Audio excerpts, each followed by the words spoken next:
promotion ចុងឆ្នាំផ្ទះនៅទល់មុខ Eon 3តម្លៃត្រឹមតែ$40,000ជាងតែប៉ុណ្ណោះដោយមានការបញ្ចុះតម្លៃរហូតដល់9%មានតែ2ផ្ទះប៉ុណ្ណោះ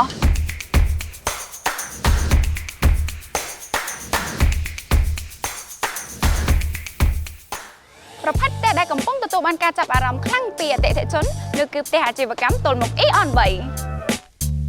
ដែលមានទំហំដី4ម៉ែត្រកន្លះគុណ24ម៉ែត្រនិងទំហំផ្ទះ4ម៉ែត្រកន្លះគុណ16ម៉ែត្រដ៏ធំទូលាយមានកម្ពស់រហូតដល់4ជាន់ជាមួយនឹង5បន្ទប់គេង6បន្ទប់ទឹកបន្ទប់ទទួលភ្ញៀវធំទូលាយផ្ទះបាយទំនើបនិងចំណតរថយន្ត2បន្ទប់នីមួយៗធំទូលាយល្អឥតខ្ចោះសម្រាប់ការរស់នៅនិងប្រកបអាជីវកម្មជាតំបន់ប្រជុំជនដែលមានសក្តានុពលកំពុងរីកចម្រើនខ្លាំងជាប់នឹងផ្សារទំនើប Eon 3ស្របផ្លូវទៅអាកាសយានដ្ឋានអន្តរជាតិតេជោថ្មីព្រមទាំងព័ទ្ធជុំវិញដោយសាលារៀនល្បីៗមន្ទីរពេទ្យនិងមានមនុស្សរស់នៅច្រើនកុះករ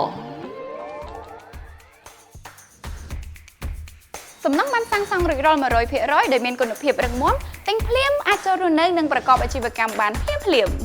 កុំឲ្យឱកាសដ៏ល្អនេះកន្លងផុតសូមទំនាក់ទំនងមកឥឡូវនេះដើម្បីទទួលបានការបញ្ចុះតម្លៃពិសេសព្រមទាំងការប្រឹក្សាយោបល់ចូលទស្សនាផ្ទះគំរូដោយផ្ទាល់